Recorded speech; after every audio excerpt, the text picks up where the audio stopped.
But like, yeah, I just like I don't have, and I feel like when I talk about music and shit, like it's like the one time where my brain like switches off and I like start talking without thinking about what I'm saying. And I always talk. I always think before I talk because like I'm super like self-conscious and paranoid. Yeah, 100%. Something up. And so I'm always thinking right before I say something. But like when it comes to like music and movies, like it just flows out so naturally that like I'm always worried. I like at the end of like meeting with people, I'm like, oh, I totally like fucked this up, or like this, they didn't give a shit about what the hell I was saying, or something like that. So it's like not worth it for my own personal like to make myself feel good, because like I always end up feeling like shit after I like voice an opinion about something. I'm like, oh, they didn't give a shit. 100%.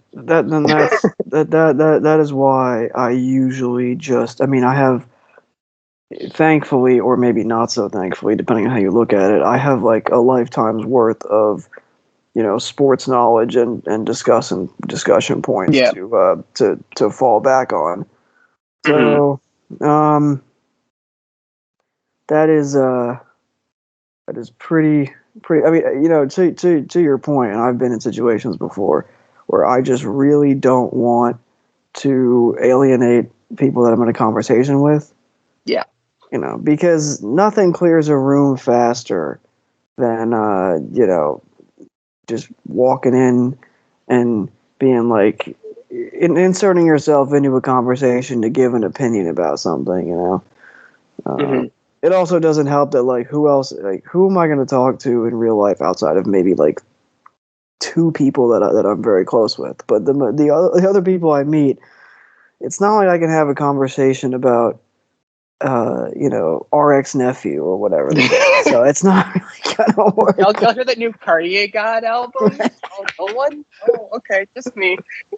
Yeah, that's how. Yeah, what do you guys think of the Surf Gang breakup? That shit's crazy. Like, who's surfing what? What the hell?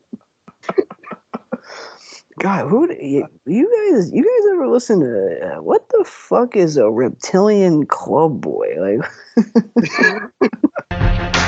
living off borrowed time, the clock tick faster. Living off borrowed time, the clock tick faster.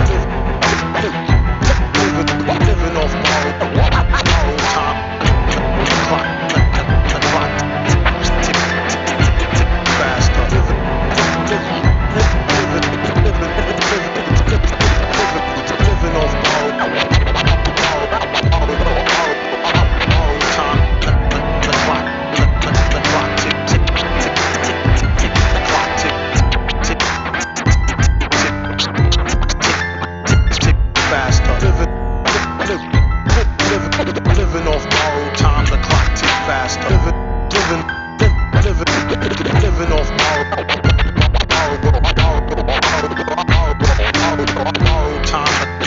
clock tick faster. Living off borrowed time, the clock tick faster. Living off borrowed time, the clock tick faster. Living off borrowed time, the clock tick faster.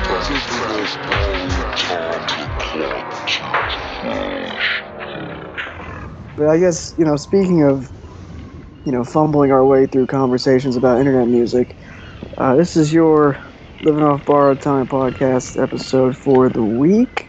I say for the week, and it's been a little minute since we've last dropped an episode. I believe the last one we dropped was the Regalia pod. Shout out to Santorce for that. Shout out. I'm Caleb, aka OptimalAudio. You guys have heard my unfortunate voice, so you know who I am, and I am joined by special friend of the show, long-time recurring guest now, usually hops on to talk about music of this variety, Ben, a.k.a. Created by Rejection, RYM. Hello. Good to be on. Good to be back on. Good to share my thoughts and share thoughts with Caleb. Right, because on this podcast, we're the only podcast that doesn't clear out when someone has a strong opinion about Bladee, and then simultaneously wants to give their takes about Ame. So we're right there. Speaking of Ame, before we even get in the episode, I'm already diverting. The song Shampoo that Ame dropped? Yes. last month. Yes. Fucking deleted that shit in like a week. Did he really? Yeah, It's got to unfortunately. be up somewhere. I got to download it now. Well, Yeah. because I was looking on YouTube for it, and the OG, like, Samurai Champloo, the Oh, did outro it get copyrighted? came up. Well, I don't think he got copyrighted. I just don't think, Oh, like, okay. He just deleted nobody listened to it. It was out for such a short period of time. When I was listening to it, like, every day, it only had about 1,000 views, or 1,000 listens on SoundCloud. So, not that he would ever listen to this, but Ame, if you're listening to this, it's a great song, and please put it back on SoundCloud. Just put it back. Beautiful Okay. song. Wait, Like, I did download it. I actually still downloaded it, so we're still good. But you did download it? I did download it for some reason. I don't know why. Well, So I do have it. On-air reaction, you might need to slide that my way, my friend. That's right. That's right. I got you. Wow, what Anyone a else king. who wants? Look at this. See, living on borrowed time. We're saving music one download at a time. That's right. But speaking of Ame, we did talk about Ame a lot in our last episode. In this episode, a lot of things have happened in the last, 2 months or so. Since our Regalia episode dropped, we had a lot of releases, both big and smaller scale, in the amorphous, quote-unquote, internet music scene. Although some of these artists have probably transcended that name at this point, but yeah, we'll get into that. Most notably, the albums I can think of off the top of my head that I have messaged you about on multiple occasions are, most recently, the Blade record, Spiderr. Mm-hmm. You also have records from Lucki, despite that awful Lucki cover art, but we'll get in there. I don't know what he was thinking, but that's all right. We'll get to that in a second. We also had various different releases from Autumn, a couple of different, smaller nuggets. You also had a massive album from DestroyLonely, which seemed to take a TikTok by storm, at least my TikTok algorithm. No, and I would agree with that. None bigger, and I figured where we would start, because we have to talk about this man when we hop on a podcast together. If you had a bingo card for living off borrowed time, here's your guaranteed smash right next to the free space, which would be, we're talking about a Yeat album. Caleb and Ben are talking about a Yeat album. Let's go. So we're talking about Lyfe, which, coincidentally, Lyfe makes me happy to be alive. And I thought this was absolutely wonderful. It came out, about like a month ago? And it came out just about a month ago, yes. Yeah, and I have probably played at least one song from it every day since it came out. Good call. Me as well. Yeah. So I think, what are your overall impressions about it? And, how does it stack up to Alive and previous records? Because I was seeing some people on Twitter, as you never do. Your first mistake. Yes, your first mistake is on Twitter. is opening the Twitter app on your phone or going to Twitter on the website. I was seeing some people on Twitter clown it. I was seeing some people say we had some former, Yeat listeners saying that he was dropping some tight beats and of the variety on the record, to which I could not disagree more. No, I would challenge your ears and your definition of tight beat if that was your takeaway. However, what were your overall impressions of Lyfe? Because I fucking loved it, which is no surprise to me.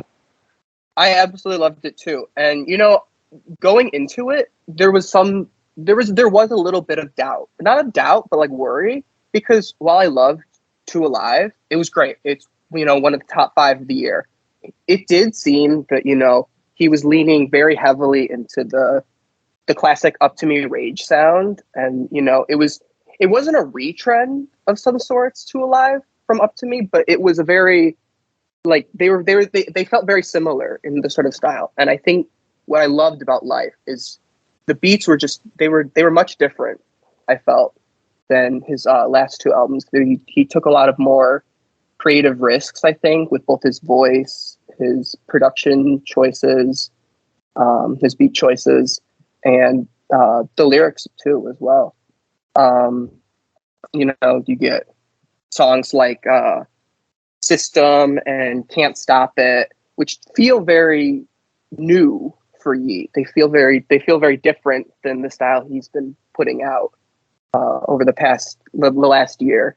So I'm happy to see. He said he was going to try and experimenting on this one. I think it came through very nicely.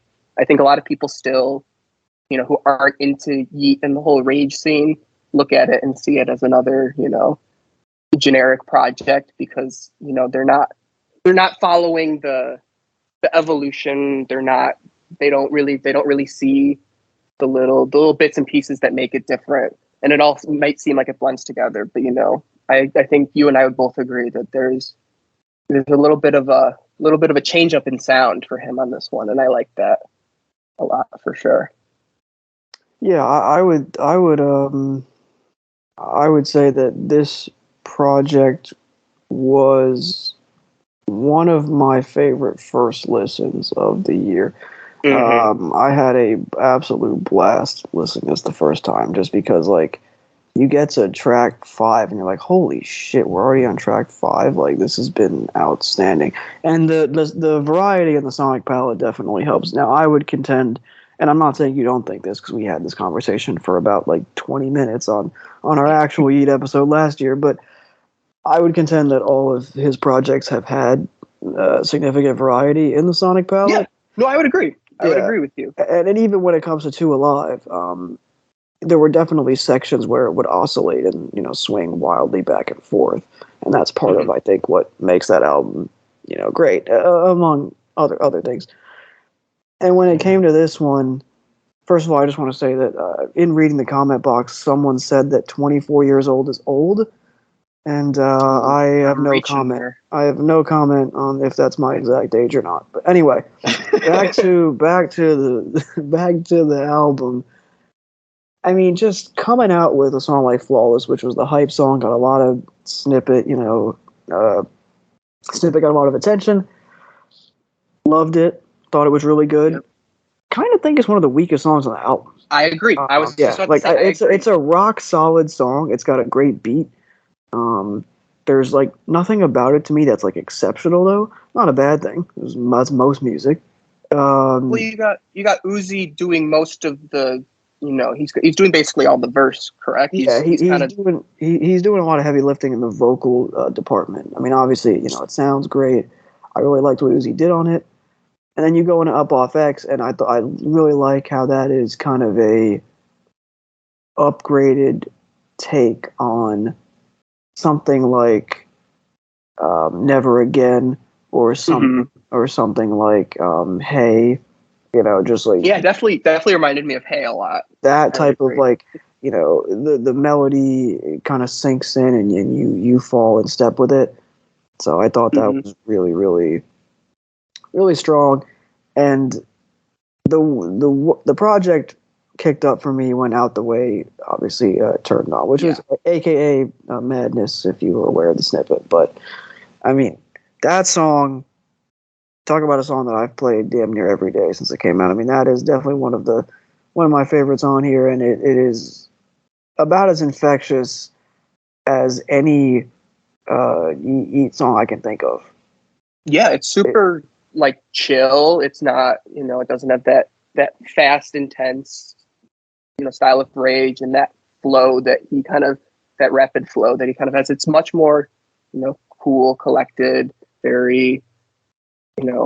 It's a head bopper, but it doesn't make you want to punch a wall, which I feel like you get that works really well coming off of Up Off X, which I think did its job. Also, just has an incredible just hook. I mean, the amount of times I'll just be walking around just thinking about I'm swerving a day, I'm crossing the madness. You guys don't need more of my awful.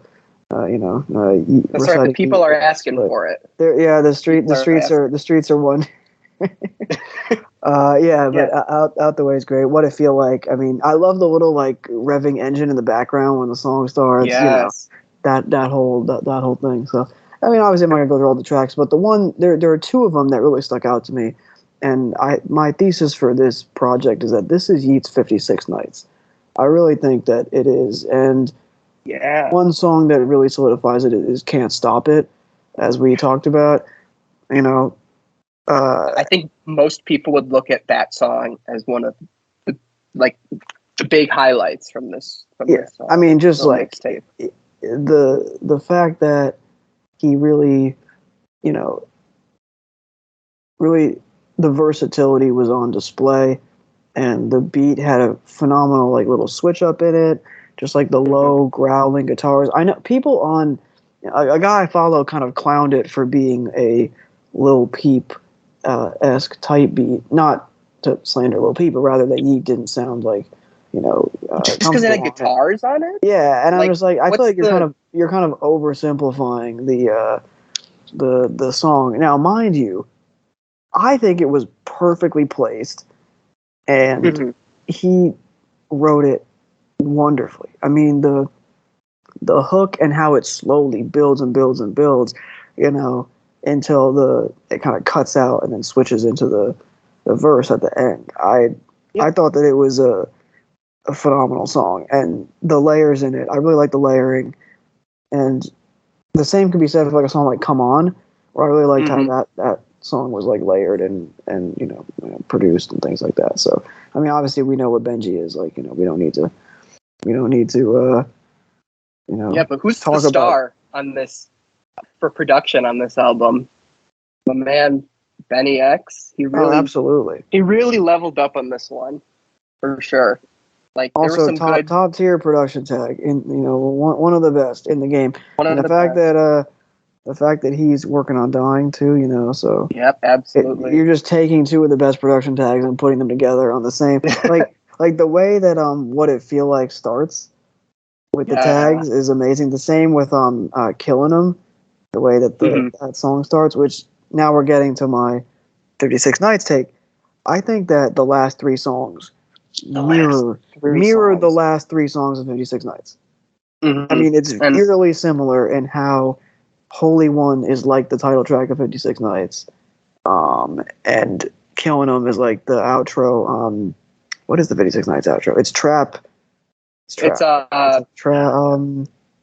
no, that was a bonus track. I think that was a bonus track. Isn't 56 Nights the last track? You would be correct. You would be correct. It comes after that stupid skit. No, but the one before that was Trap. If you know the song, obviously I'm not going to say the full title. Yeah. But to me, System kind of sounds like that, and Holy One kind of sounds like 56 Nights, and Killing 'Em is kind of like a outro, smooth song, which in some of the mixtape versions, I think there was another song after it, but regardless, those three I think are a perfect bookend to the record, and all three songs I think are amazing. I mean, Holy One is probably my favorite song he's released this year. Holy One is top 5, no doubt, for me for Yeat songs released this year. I'd definitely put it, you know, probably second off of Can't Stop It, just because like that first listen that I had, Can't Stop It was caught me so off guard, and I was just digging it so much. But yeah, definitely Holy One was the one that I listened to probably the most. System, another one that I've listened to a ton of this year. The back half of this tape is stunning. I mean, from like Talk onward. Talk as well. We didn't even the last five songs are as good of a run as you'll find on any record, I think. Yeah. It's damn close. I mean, it's just Holy One is fucking amazing. I could talk about Holy One for 20 minutes. I had to make like a 10-minute drive the other day, and I'm pretty sure I just played Holy One 3 times. It's good enough to keep doing it. Absolutely. It's unreal, like how fucking good that song is. Like, honestly, just the hook is amazing, the beat, and like I said, the reason why it sounds like 56 Nights to me is that he makes it has a subtle or maybe an overt melancholy to it. Yeah, while also being hard. It's super like nocturnal too. It feels like very like nighttime, very post midnight late vibes. At night. Yeah. Yes. Yeah. I mean, and also just like the little breakdown in the beat during the hook, and when he comes into like, I just pulled up in that Bentley and it got Frog Eyes in it, like that little part. If you know the song enough and you've listened to it enough, you understand that he's kind of matching the beat in that part, which is just, I mean, it's just brilliant. It's great vocal performance, great beat.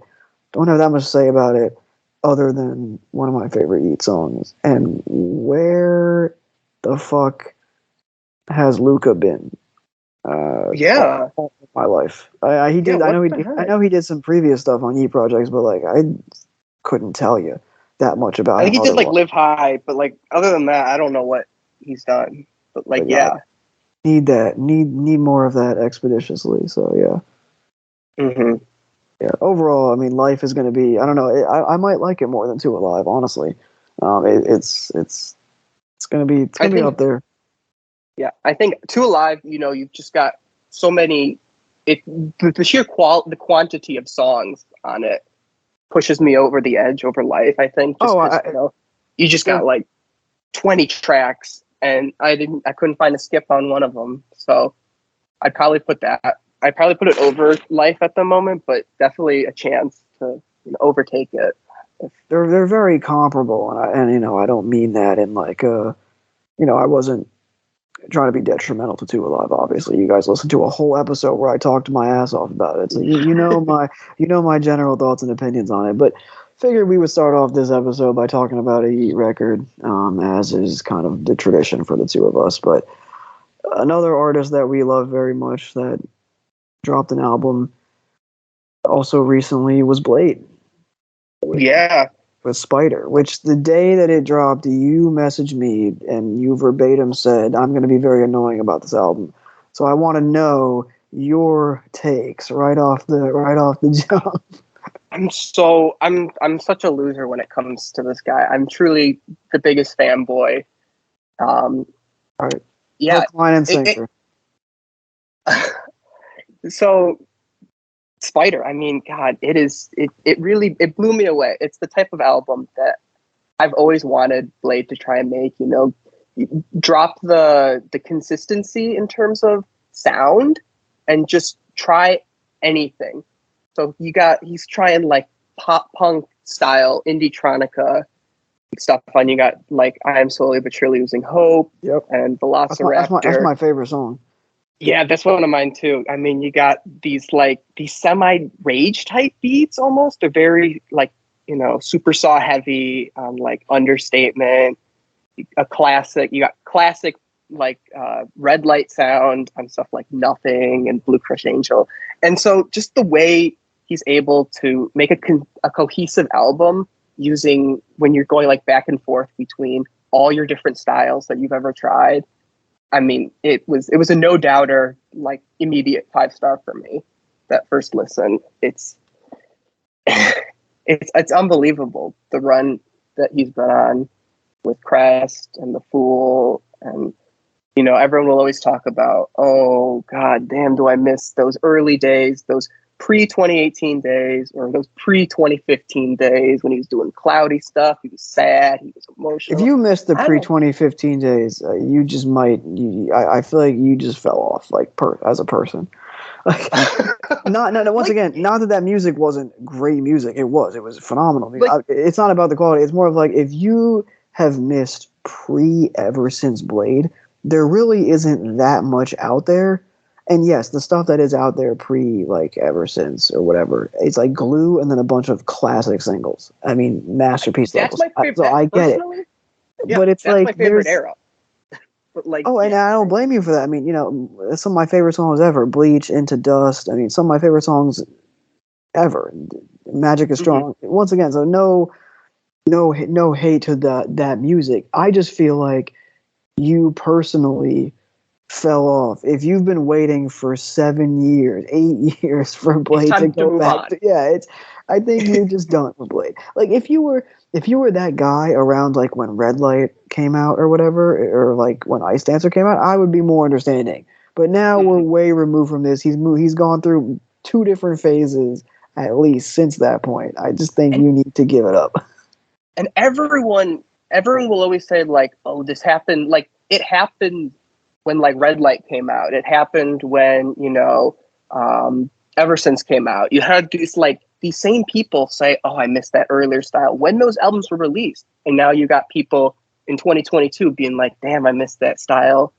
I missed the old the old 2018, 2017 Right, stuff. When you had I miss people, I miss Ice Dancer. You know, it's like, well, yeah, there's a well, clear, you had clear people that progression. Like when hated that. when Exeter came out, I think that should have signified to a lot of people It was that a turning point for sure. yeah, Blade wasn't gonna just make the same.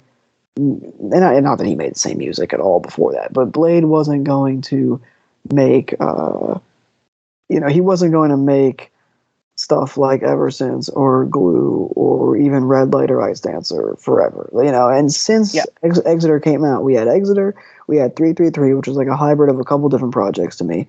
We had Good Luck, his dance record. We had The Fool, kind of like another hybrid of it was kind of like it because it was produced by Rip Squad. It was kind of like an Ice right. Dancer It felt like a version. Yeah, it felt like all those trap drums. A new age Ice Dancer. Yeah, for sure. And it was phenomenal. It was excellent. And then we had Crest, which is more of the to me anyway, kind of like the pop album that he and Echo always could have made. And then you had this record, which is definitely his most batshit record, but it also in a weird way might be his most like forward thinking album. I agree. And it's come. I don't know if I'd say forward thinking, just because the amount of forward thinking albums that he's dropped. Yeah, I would like. It's insane the amount of like. I mean, this is like what, like project number. It's like project number 18 for him at this point, or 15 or something. If you're including like EPs and all of all of that compilations, yeah, probably.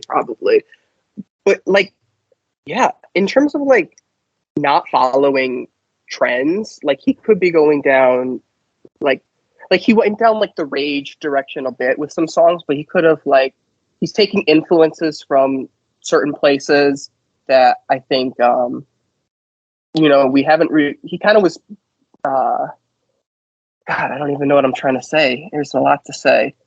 There is a lot to say because because it's a fucking scatterbrained album, but I don't mean that. It's a very scatterbrained album. Yeah. I mean, you got that like UK drill almost sort of influence on like ha ha ha, and that's the kind of stuff that I think if he can make more stuff in that style. You got like also like Thai Boy Digital's I'm Fresh is very close. They're very closely related to that sort of like fast paced, very intense, quick 1 minute 30-second song. That's the kind of future I'm hoping to see from him. That's the kind of vibe that I want. And, you get that on Understatement too. It's this very, insane, like vocal, like he got the I'm crazy. That's the kind of progression I want to see him go down. You got influences from everywhere. You got him doing stuff that he was doing way before this project, like 2017 era style on some of these tracks. But yeah, the more forward-thinking ones, like Ha Ha Ha, even Drain Story, which came out a little bit before the album drop, was a little bit forward-thinking as well. God, yeah, I could really talk about this album forever. I'm probably gonna cut myself off because I can really go on and on. Do you have any, specific personal thoughts about this one? No, I mean, I thought it was great. I mean, I don't really have. I mean, Blade, obviously one of my favorite artists as well. I don't have as much to say about it as I did about Crest or The Fool or some of the past ones. I listened to it in full probably about like 4 times since it came out, and I picked and choose songs as well. I thought that Ha Ha Ha was incredible. We need the smash cut Blade and Chief Keef like hybrid of that. Yes. I need the laughing to the bank and Ha Ha Ha. That was unbelievable. I also thought that the first 4 songs or so were tremendous. Yes. I mean, about as good as you can hope for. I mean, I'm slowly but surely losing hope was like I was like shocked listening to it, which I hadn't really been because Blade always, was always there to surprise. But yeah, that was great. I don't know if it had necessarily like toward the end, those last couple songs, they're perfectly good songs. This is not an indictment of the songs. I don't know if it consistently, excuse me, had the level of quality. I kind of think it peaked with the first 9 or songs, but that's not really, like I said, an indictment on something like Velociraptor or She's Always Dancing, which are very, very, very nice songs in general. It's more of just like, for me, I feel like the album would have been like S tier Bladee at the first 9 tracks, and then the last 4 tracks were kind of like, B tier Bladee. So I still think it's like a high A tier album, and definitely have no bad things to say about it. But I probably prefer Crest overall as a listening experience. But also that might just be because I've had more time with it. True. I mean, it's very tough to make it high up in my Bladee hierarchy because every Bladee, the lowest score I've given a Bladee project is like 3.5 stars, like in the history, and that was like it was like an EP, so it's not even. It's very hard to reach top tier. There's nothing that he's going to release and I'm just not going to really enjoy. So those are kind of my overarching thoughts. I thought it was very creative, and I'm happy that he went in that direction. I also love the album cover. The album cover is so fire. Oh, the album cover. Some guy on the site gave it like a half star because he didn't like the album cover or something. I don't know. That guy. It's simultaneously like the most like non-Bladee album cover of all time, but in a sense that like makes it so Bladee. If that's not like the stupidest thing you've ever heard, but like it's true. It's just like when you look at it, you're like, that's just like some like power metal ass cover, like it's some like some weirdo like maybe like I don't even know, like indie rock thing. I'm not even sure what I could see it being, but like when you know it's Bladee, it's like what is he even doing? And then you're like, oh okay, I see. Right. I understand. Yeah. Right. He's just like me for real. Yep. But yeah, I guess talking about Bladee and an artist that means a lot to us, we can transition to other artists that means a lot to us that dropped an album also not that long ago, within the last few weeks. The Lucki album. Yes. Lucki album, Flawless Like Me, which I'm not gonna lie, I was pretty apprehensive, not for the album, but just for Lucki music this year in general, because I wasn't sure if Lucki had just peaked, years ago, and I felt like the last Lucki project that I loved was almost there, which is a little more than 2 years ago from this album dropping. Yeah, and you bring up an interesting point about like peaks, like an artist's peak, because like I don't know. I mean, there's plenty of people who love the album. I don't know if you're a Lucki fan, it would shock me if this is your favorite album, and that's not a slight at all to this album. I mean, I gave this thing one of the highest scores. I would say if this is your favorite Lucki album, then you started liking Lucki in the last like year or two, which is fine. There's nothing wrong with it, but like it definitely to me, he's just got so many even greater projects than this one that even if I give this like a 9 out of 10, and it's like I think it's one of the best of the year, there's just so many more projects that I consider even greater than this one. And so yeah, like you could say like he technically peaked like 2 or 3 years ago, probably 3 years ago, but like he's still just dropping music. And I think the thing that someone pointed out to me is that he took a very more mainstream approach to this album, and you can see that with like collabs like Future that he finally got on his Idol. Good for him. You got Babyface Ray also on it, so you got a more standard trap style, that classic trap style that I think you're missing a little bit of the cloudiness and a little bit of the depressiveness that came along with earlier Lucki. And this is just the same thing as Bladee, technically. It's like Lucki's gotten much more happier. He's not in such a bad place anymore. the beat production, the beat choices are still top tier, but they might not be as atmospheric as people want them to be, or they might not be as as like as quality as maybe people have wanted them. I think the beats are great, but I would agree that there are certainly better produced Lucki albums. But overall, I mean, considering we've been waiting like 2 years for this project and it finally dropped, I can't really complain too much. I can't really. No, I mean, I gotta tell you, it by being the best Lucki project in the last couple years, Mm-hmm.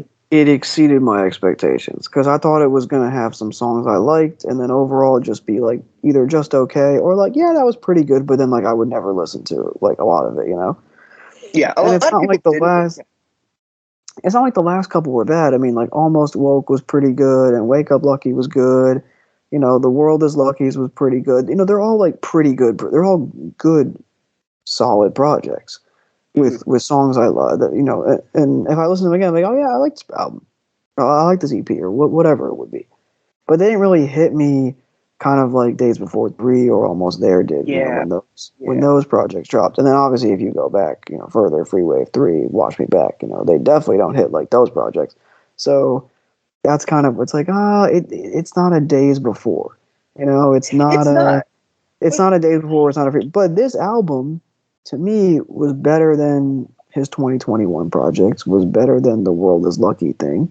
Like, it stands on the level of Almost There to me, which means that it's a really a damn good project, and I've been listening to it a lot. And it's just when Lucki is on point, it's just a great thing to listen to. Yeah, I feel like really, most people's criticism, if I were to gather everyone's opinion, the biggest criticism I've seen from this album has been his voice and his flow, and to some extent, I can see that.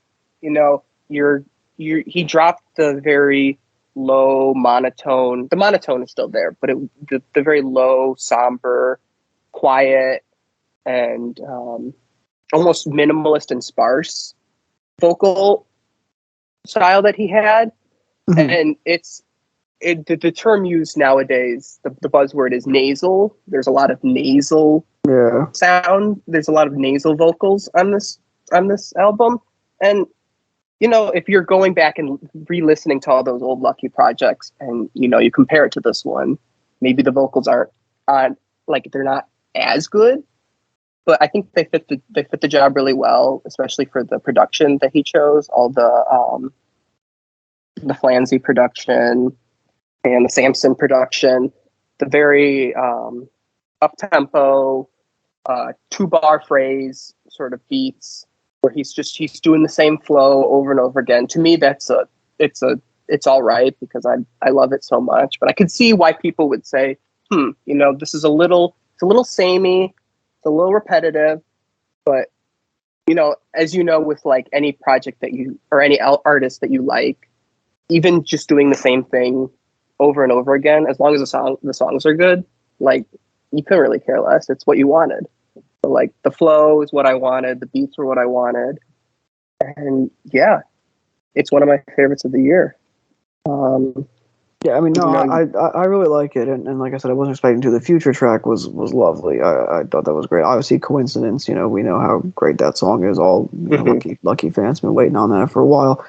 Kind of interested that he had Super Eurus and Why Not as bonus tracks, but I kind of get it. New Drank didn't make the album? Like Super Eurus and Why Not were much more popular than New Drank. No, and those are great songs. I'm not.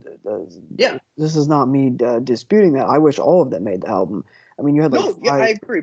You had like 5 singles. I'm surprised they didn't all make the record. I just think, to me, New Drank is better than like at least half this track list. I would agree with you. I just the bonus tracks were definitely thrown in because those were getting a lot of streams, especially on like TikTok. Everyone, you could go like 5 swipes with that here and Why Not. And so, you throw them on the bonus, you throw them as bonuses on your technically like debut album. And I can see why he did it. But yeah, I would agree. New Drank probably would have been made the top half. I mean, some standout songs for me personally. As we said, "Coincidence" was a great single that was dropped finally. Been waiting on that one for a while. I love when Lucki does his. He chooses songs with he chooses beats with like heavy bass. So stuff like VVS Kiski and Lyfe Mocks Art are two songs that I saw people. They were apprehensive on, but that's because they were very low key, very chill, very rumbly bass, and that's what I'm looking for personally in a Lucki project. Free Sex is my personal favorite, and that's a great song. Mainly because of the beat. I think that Pluto Nash and Audio are when they work together, they make the best Lucki beats, in my opinion. And then My Way Coding Cowboy with all those producers on them, like Bistro, Samson, Clayco, Brett Rambo. I mean, that was a stacked producer list for one song. Those have been on repeat for me quite a lot. Mm-hmm. Yeah, I mean, all those that you named are definitely like in my top 10 on the album too. The album really flows well. I probably would have preferred if it was like 18 instead of 24 songs, but I'm not really one to complain about length on an album if it's all uniformly good. So and it's not overly long either, even if it's 20. Yeah, there are a number of songs. You're only getting like max 55 minutes, I think. So I mean, it's not like a quality control album where you're sitting through 80 minutes and stuff. So 100%. My biggest complaints were New Drank should have made the record, but that was my only good point. New Drank, late period, or not late career, but later career Lucki classic right there. Last Lucki question, very unrelated to the album. Watch My Back or Freewave 3? It is so close, so unbelievably close. Watch My Back, probably, if only because I think it's a little more consistent. But Freewave 3 has like 2 out of like my top 3 favorite beats of all time, with More Than Ever and 2012 Summer. Those are my 2 top 3 beats of all time in any record. So it is so close, but I will take Watch My Back. I agree. Watch My Back, masterpiece tier. Just because it's so depressing too. Oh God, I've listened to that way too many times in a bad. 100%, 100%, and good periods or bad periods. Yeah, let me. Good periods or bad, but yeah. It is about as bleak as Lucki gets, but it's so goddamn consistent for sure. But yeah, Watch My Back, masterpiece. It's funny you said 2 of your favorite beats. 2 of my favorite beats of all time. Now, you could be like me and consider this part of Watch My Back, but like Sunset is one of my favorite beats, and More Than Ever is one of my favorite beats. So those two are, I would probably say 2 of my top, I don't know, 10, 20 beats of all time. I mean, so when Lucki hits, I mean, it's about as good as you can get in rap music. So, but yeah, Lucki record, pleasant surprise for me, and another album that I was surprised that came out. That finally to transition to this album was the DestroyLonely album, No Stylist. You may or may not have heard this album. You definitely, if you have lived on a social media platform, you've definitely heard the hook to the title track on this album. Because it definitely blew up, and it's one of his best songs, so I'm not mad at it. Overall takes from No Stylist from you, because I mean the internet gave me horrible No Stylist takes, so I need the beacon of hope to come through here and bless the podcast with your takes. Personally, this is my favorite project off the Opium record label that Hardy's been sort of putting together. So I'm interrupting you. Go ahead, please. How far back are we going? Because this is a good thought exercise. How far back in terms of what? Like for Opium, like when, I don't exactly know when it was like established fully. Like, are we? 2020. I all I know is that you've got I don't know if there's been anybody else that's put out anything besides Lonely, Ken, and Homicide Gang. So it's been okay. So it would just be, it would basically be about since 2020. So that comes after the the Heart album or whatever. yeah, Okay. yeah, I would think so. I would think In so, that yeah. case, I would definitely agree with you. Yeah. But overall, I mean, this record was pretty much what I expected, and that's not a bad thing, to be honest. It had, some tracks that I was ambivalent on, and some tracks that I just have been, playing every single day. You have No Stylist, obviously. Everyone's probably heard it, but the beat is just insane. I love Lonely's voice. It just works so well over these very party pop rap rage type beats. He does this like the sing song rap flow very well over them. And then I like the turn also that he took with some of the more guitar rooted production, on stuff like Dangerous and Make It Stop, where he's just using like this like electric guitar over and over again for the beat and rapping over that. That was a nice little change in sort of the more poppy sort of style that he was doing. Honestly, there's just certain songs that I just think are just world class off this album. Jet Lag to start off is a great intro. What a start. Love the intro. Love the flow he does. He did that same sort of flow on like oh god, what's the song? Saving Me, which is my personal favorite. Yeah, Saving Me is personal favorite. Saving Me is one of the best songs of the year. S tier Lonely. Yeah. Saving the fact that song didn't like officially come out just makes me dead inside. Yeah. But it's that is S tier.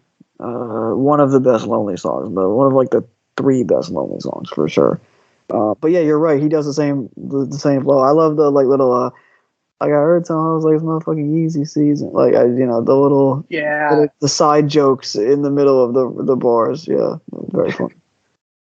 So yeah, you got more good songs with like I like SmokingSkul a lot. Love that song. And also The Closer, which is probably my favorite off the album. The one with Veteran of Ken Carson.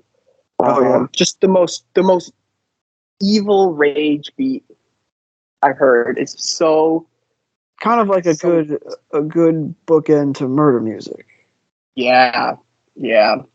Which came off a record that was very disappointing, at least in my view. It was like just okay. So, but yeah. Yeah.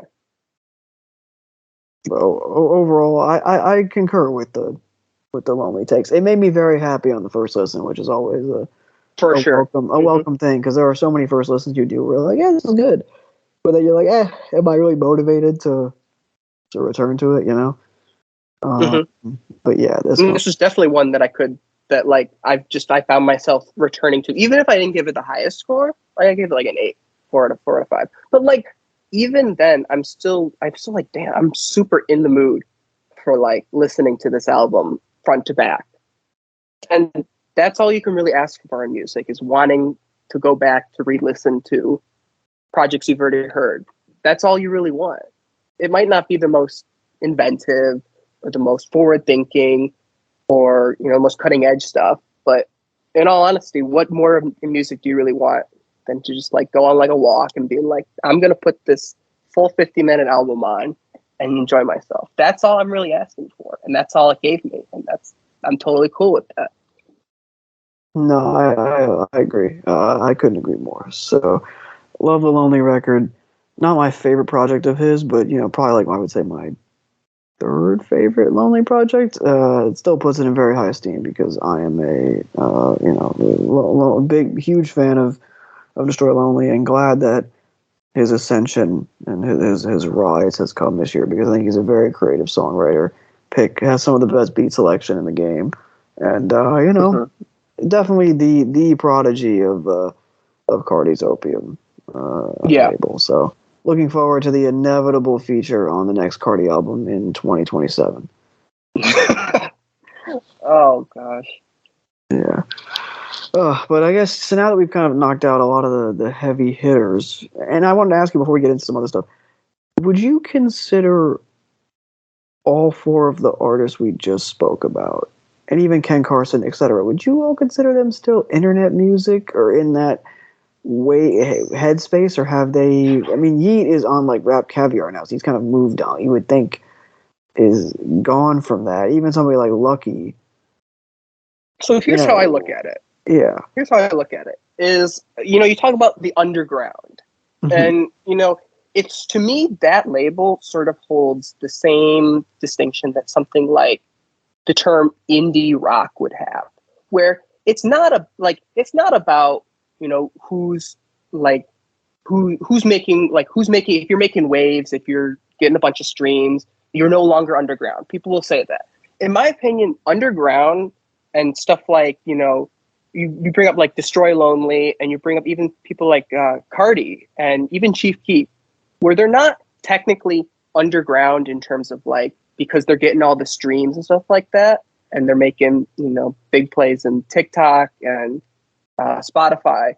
But like, the underground to me has always been more of just like a scene. Like more of an ethos and a sound. Yeah. And especially it comes into play when you look at like the producers. To me, the producers almost always will tell you like whether or not, they'll still be like part of the underground or not. So someone like Future, I wouldn't consider underground, because he doesn't employ the type of producers that are currently hitting it deep in the underground. They're hitting it big. When you look at the Lucki album, he's still using these like producers that are very, very big in the underground. Flanzy, Brett Rambo. He hasn't graduated to moving on to like the more higher profile producers. Same with Lonely. He's still doing the same. He's still riding the wave of the sound and the style that's so heavily prevalent in the underground, that even if you look at like, he's streaming, he's getting so many views, everyone knows his name now, he's not underground anymore. He's like the father. He's like the head. He's like a head figure. This is what I would say with like Cardi.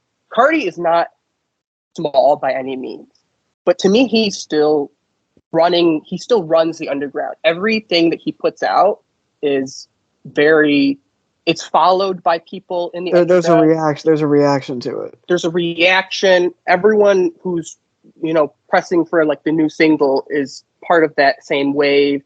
He's using producers that are part of the waves that are going on right now.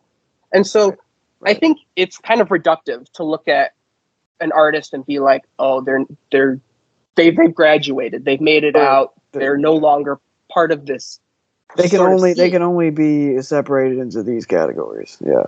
It's based on whether you've hit 5 million streams or you haven't, and that's like the best. Like it seems sort of wrong to think of it like that.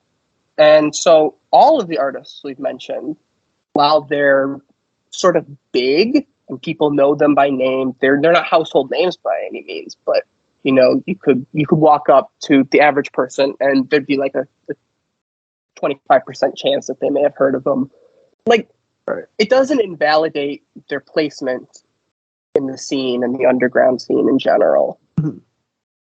Yeah, it's like not everything has to be super niche for it to still be part of, an underground scene or a culture that is kind of like reacting to that. Sure. Yeah, no, I think that's a good... And the reason I say indie rock as the comparison is because like stuff like, you got people labeling stuff like The Strokes and Arcade Fire as indie rock. And that's not they just have never been. They've always been on a major label. They've Right. always been. It's about the sound and the style and the people they work with and the people who listen to this, the people who are consistently fans of the work and what they listen to. And if all those things sort of match up, you kind of can still see why they're still part of that wave. And so to just dismiss someone like Lonely as like, oh, you know, they're no longer a part of any of this. Like they've moved past it. I don't see it that way personally. No, and I think you're right. I think you're right. I think it's it's kind of a conversation that necessitates nuance, which is not exactly a thing that is prevalent in music discourse, or dare I say, any discourse. It's all mid. Everything's mid. Everything's mid. Everything's mid. Everything.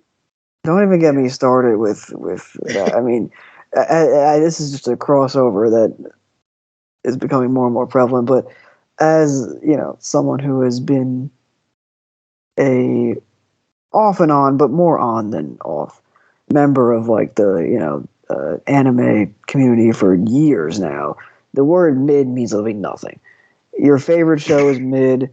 It's all bad. Your favorite movie is mid. All the stuff you like is mid. You know, there is no meaning to it. So the word mid to me has always just been literally mid. If I call something mid, it's rest assured that I will not be listening to it or watching it again. It's literally about as mediocre as it gets, you know.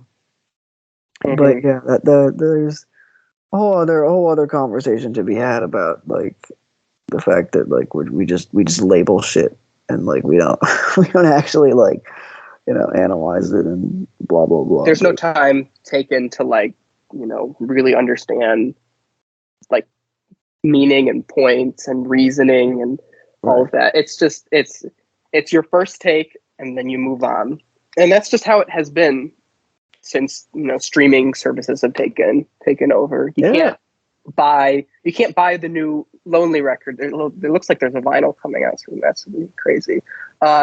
You won't buy it and then constantly listen to it over and over again because you bought it and you want to give it enough rotation to justify buying it. And now it's just you can listen to the first 3 songs and you're like, you know what? All these reviews and all these tweets, they're right. I didn't like it. Move on. And right. In some ways, that could be good. But for most of the time, I don't know. How quickly can someone else tell me if this piece of media is worthwhile or not? Yeah. How quickly can I find out if this is a worthwhile endeavor with my time? Yeah. So yeah, not exactly a fan of that, but it's an unavoidable. It's unavoidable. It's just something you have to deal with, and you know what? Whatever, so be it. You gotta find your own happiness in these sort of in the music world. So. Oh, it's all right. When I log on, the one thing I want to do is tear down things other people like. That's my number one aim in life, actually.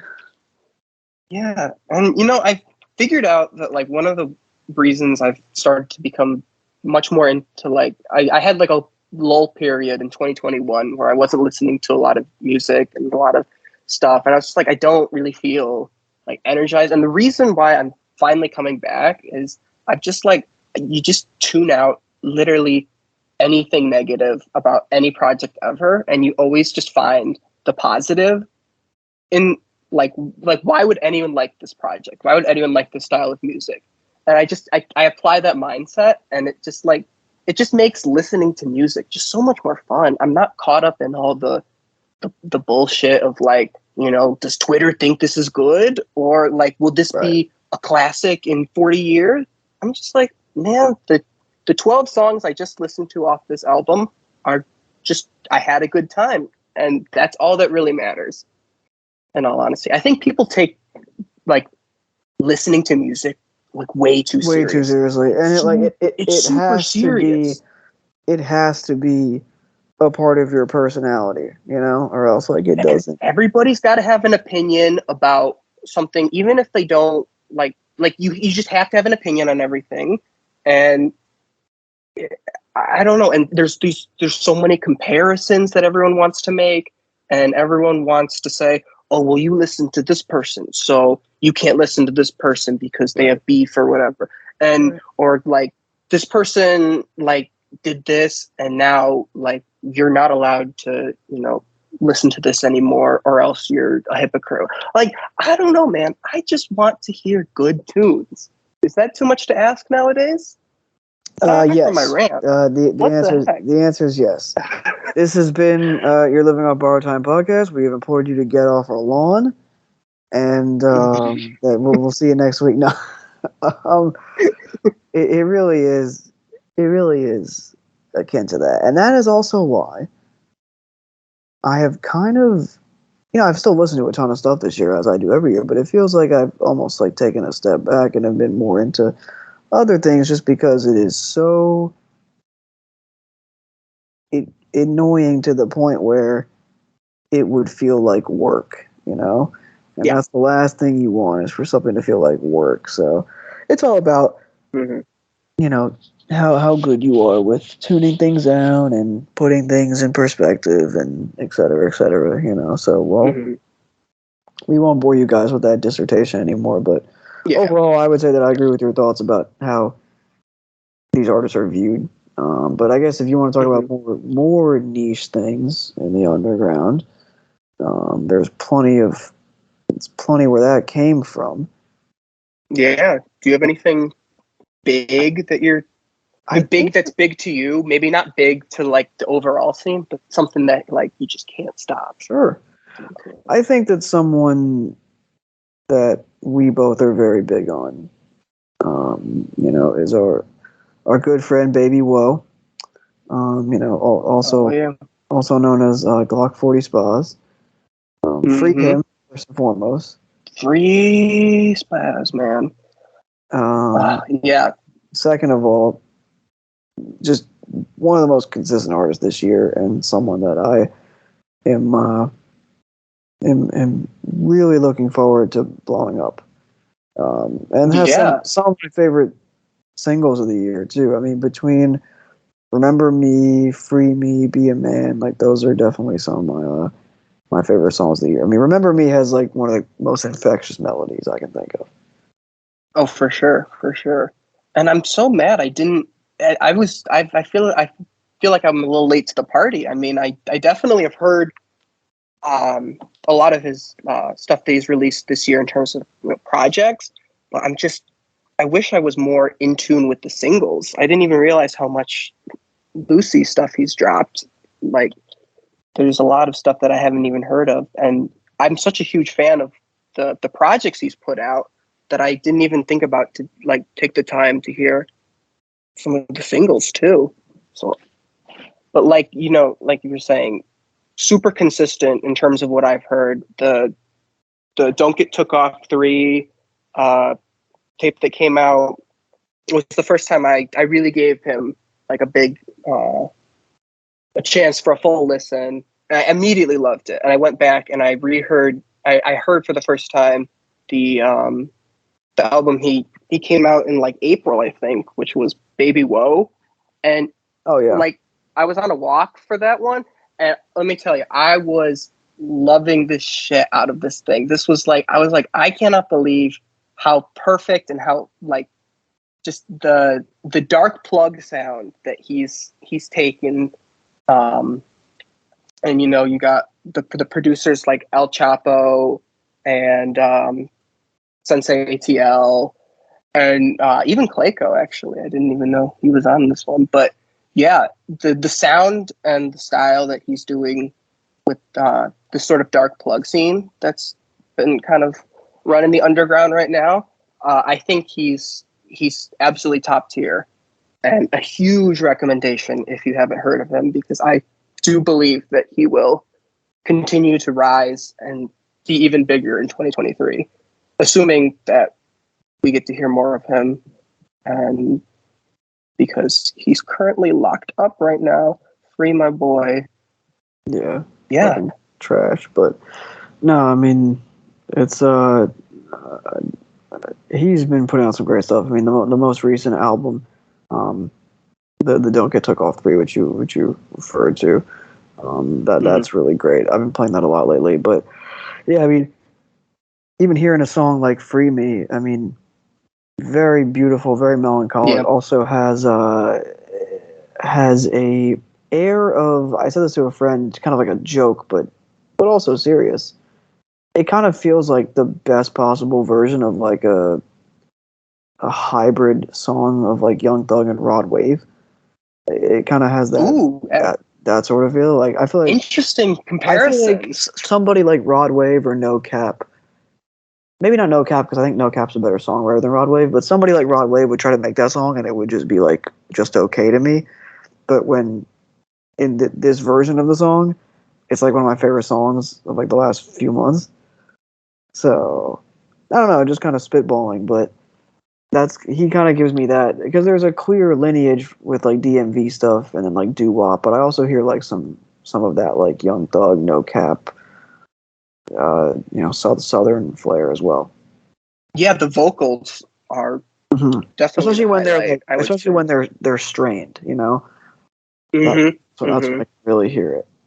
So on a song like that, and that's melodic, yeah, and that's part of that wave that was going on with Nico East, producer, in the is it really called Sex and B? I mean, I guess it is, but I don't know. Apparently, Lozzy coined it, and I'm not sure how much. I mean, how much say he has on the whole thing, but yes, in the abstract, am I going to refer to it like that? No. It's just like an R&B, like hip hop type crossover style with the vocals definitely. Oh yeah, like that. But yeah, but yeah, I don't know what to even call that style. I don't know if I'm going to call it that. Yeah. You know anything more? I mean, yeah, that would be someone that I thought about. I mean, I'm sure you can speak to some of the like darker. I would say dark would be an understatement. The very dark, almost like oppressive stuff going on in like the SmokingSkul, Dark Plugg variety. Yeah, that's we're getting more niche with underground stuff there. But, and even niche is starting to be like for that stuff. So like Trippie Redd apparently is fucking with SmokingSkul right now. So that'd be crazy if we get some type of collab or something. Yeah, everything is accessible, so I don't want to say that it's like too niche. I just meant that it wouldn't be something like that your average rap fan would have heard, probably. Yeah. In all likelihood. Mm-hmm. Yeah, and so I guess we can pivot that to the whole, Dark Plugg sort of sound that I think the rap group Taliban has been, running since 2022. In that you got obviously SmokingSkul is probably the biggest out of that whole group, and then you got like Squealo. I hope I'm pronouncing all these names right. I'm really bad with name pronunciation. You're next to me on a podcast, so you don't have to really think too hard, thankfully. Yeah. And then you got like Margiela, Malachi, and even like Dollywood, I guess, joined the whole group. But to me, the real stars of this group are the producers, and the production of the whole Dark Plugg sound has been my favorite sort of thing of 2022 in terms of music, I guess. Personally, people like Buliman and Jake Hansen are like top tier, are like number 1 and 2 right now for my personal favorite producers at the moment. And they're doing all that Dark Plugg sort of stuff. You know, they're even like Buliman's doing this thing that I'm absolutely loving. I haven't heard a name for it yet, but I'm calling it Alarm Plug just because I can't think of a better name. But it's just these like terrifying harsh noise type like blares of like alarm insanity that go on for like a minute 30 seconds, and then you got people like SmokingSkul and Squealo like rapping about, you know, just like awful shit that just like it's funny, but like they just go crazy over it for like 40 seconds. And I don't know, that's just personally that's been my favorite scene, along with, you know, you got like Regalia, and you got the whole sort of like Ambient Plugg nod sort of style that's also been going on. But yeah, the Perk 40s and the TDFs and the 20 Worlds, and the production aspect of Dark Plugg, that's been my bread and butter right now. That's been like my thing, and I'm trying to get at some work on that in terms of production personally, because I think their stuff is some of the most creative that's come out this year. You're saying we're gonna get some CBR beats on the. You might have to drop some on the pod. I'm a perfectionist, so it'll probably come out in 2 years. Then it'll all be past. They passed the expiration. I won't care anymore. but that's all right. That's all right. Yeah. So I guess. So like what? Like 2 weeks ago, SmokingSkul dropped his technically debut album. I think it's one of my. I don't know. Have you even heard it yet? The SmokingSkul project? The Not Cap. Oh, I believe so. Oh no, you know what? I actually haven't. I saw you log it, and I, for whatever reason, didn't get around to it. But everybody that I follow loves it, so I don't. Yeah. I anticipate it being very good. You know what? I'll listen to it today or tomorrow.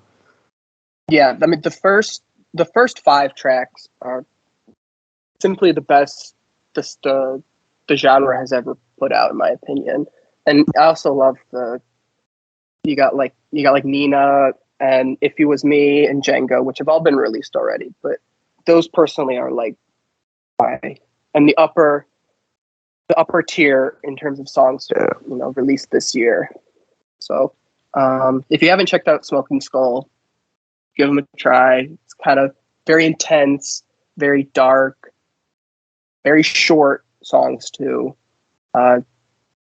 Yeah, I mean, I can't get enough. That's all I've been really listening to. That's been my main listens over the past month or so. In that style.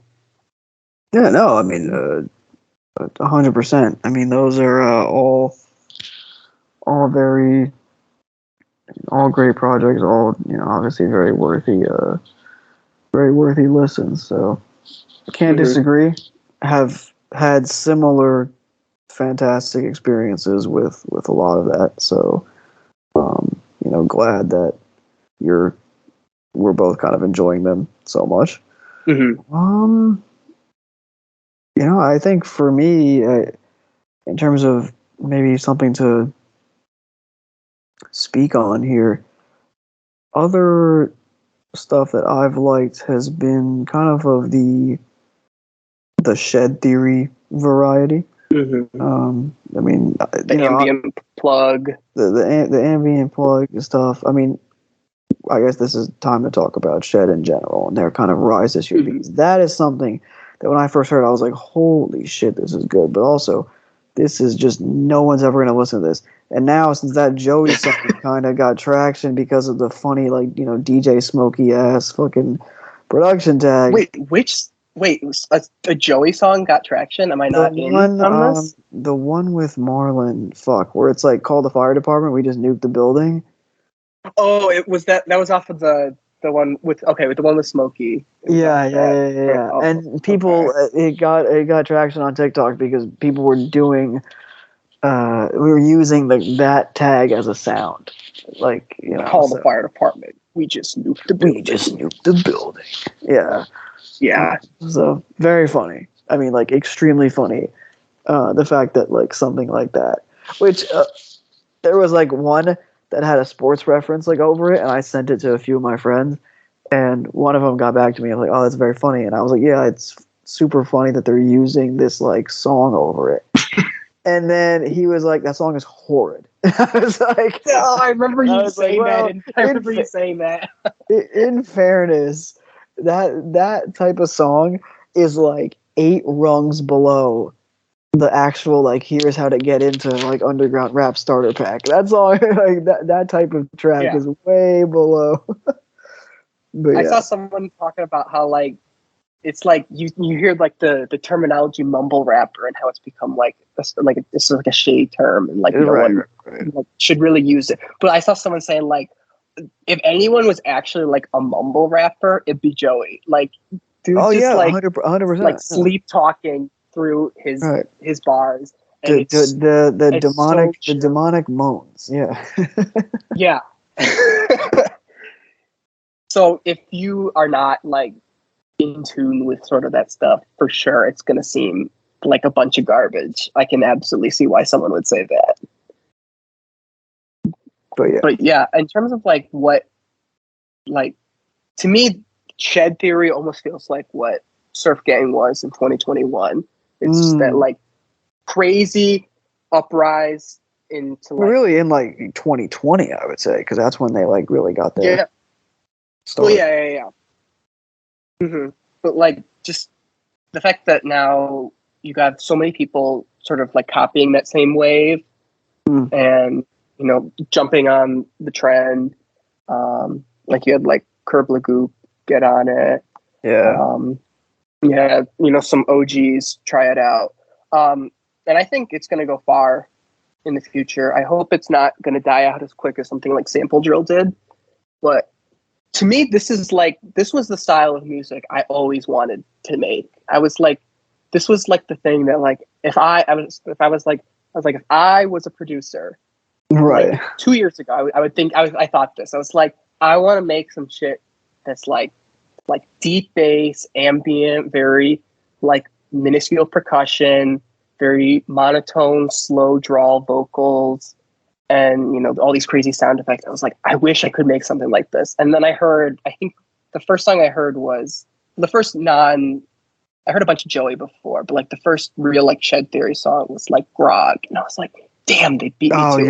That was exactly the song that I had been wanting to make forever, and I just couldn't get it together. But yeah,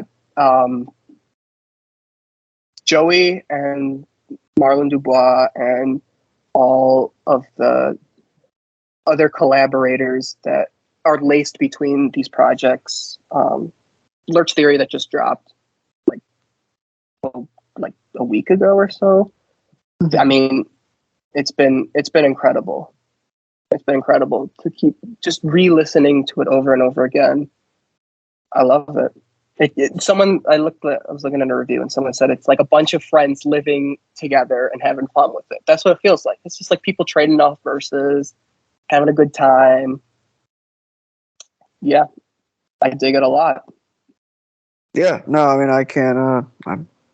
I cannot disagree. Like, it's pretty fucking sick, and there's a subtle catchiness to it that kind of worms its way into your brain over time, you know. Mm-hmm. So yeah, I think that's, like, overall what I would say about it.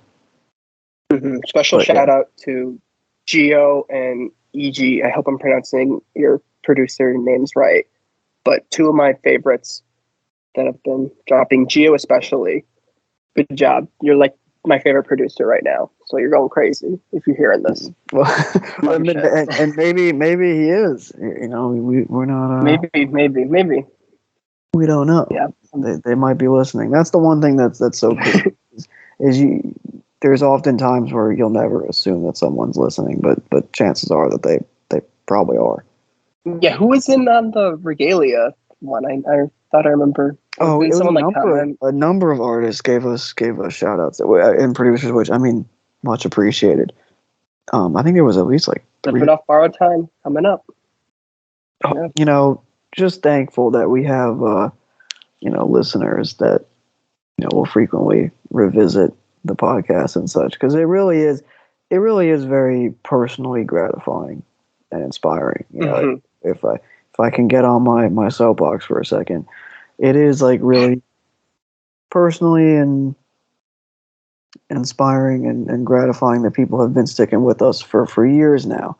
So, you know, we just love doing the pod and love talking about, you know, music and I think that doing stuff like this where we just kind of shoot the shit about stuff we like is going to be more of a common occurrence as it, you know, we continue to run out of artist discographies to do per se, or ones that we're very familiar with. So I like doing these kind of episodes. Obviously, we usually reserve stuff like this for around the year end, but I think that this was a ton of fun, and we're hopefully going to give you guys a lot more, you know, bite-sized hour to 90-minute content, you know, on the podcast versus some of the longer binges that we've done. But who knows? You know, we've got stuff in the pipeline. I'm going to try to see if we can do another episode about other forms of media. Maybe you know, another movie episode like we had last year. We've done TV once before, so more variety in the content, and you know, we got plenty in the pipeline. You know, for look. We get you can't watch. We get that you can't listen to Yeat podcast for 3 hours. Like 100%, it's understandable. 100%. It's understandable. We appreciate you if you do, but it's understandable if you can't. If you don't need to go three hours. It's a bit excessive, maybe, but that's all right. That's all right. We just like talking, man. We just like exactly. You know, I would like to formally apologize for 3 Hour Yeat podcast. No apology. If people want to listen, they want to listen. That's all good. It's understandable. We get it. It's absolutely understandable, and you know, for genuine call to the listeners here. If you guys ever have any suggestions for, I mean, not even just what to cover, but what to, you know, what to change maybe in some of the formatting in the podcast and whatnot, we're all ears. Better. Yeah, we're all ears. So the whole reason that this even exists is because of, you know, the fact that we've been able to pick up listeners out there. So once again, really appreciate all you guys. Ben, appreciate you coming on and talk about some recent music and yeah, absolutely. Appreciate you having me on. Always a pleasure to have friends of the show on, and you know, if you want to look inside the podcast, I do have something special planned for the next couple of months. So to tease that for maybe around the holiday season, beginning of next year. But we'll see how my planning goes. But there might be some special episodes of Living Off Borrowed Time in the on the horizon. But until then, hope you guys can, you know, have a good week. Have a good rest of your day. Thanks for listening. Our outro music is Stagnated Pace by Cankick, as always. Much love to Wyatt behind the boards for his edits and suggestions. And we will see you guys next week. This has been your Living Off Borrowed Time. Peace. It ain't gonna never stop. It ain't gonna never stop. It ain't gonna never stop. It ain't gonna never stop. It ain't gonna never stop. It ain't gonna never stop. It ain't gonna never stop.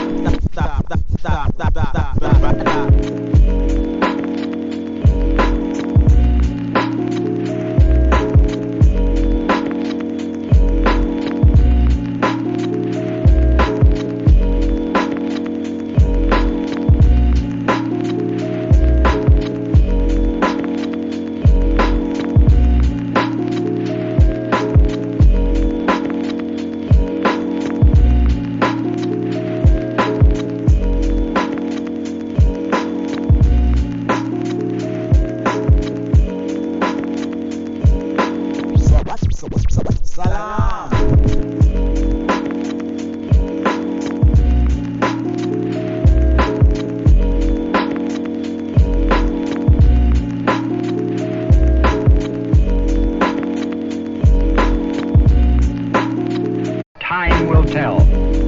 Time is yet to be conquered by man. But when the time is right, perhaps the greatest revelation of all time will dawn upon us.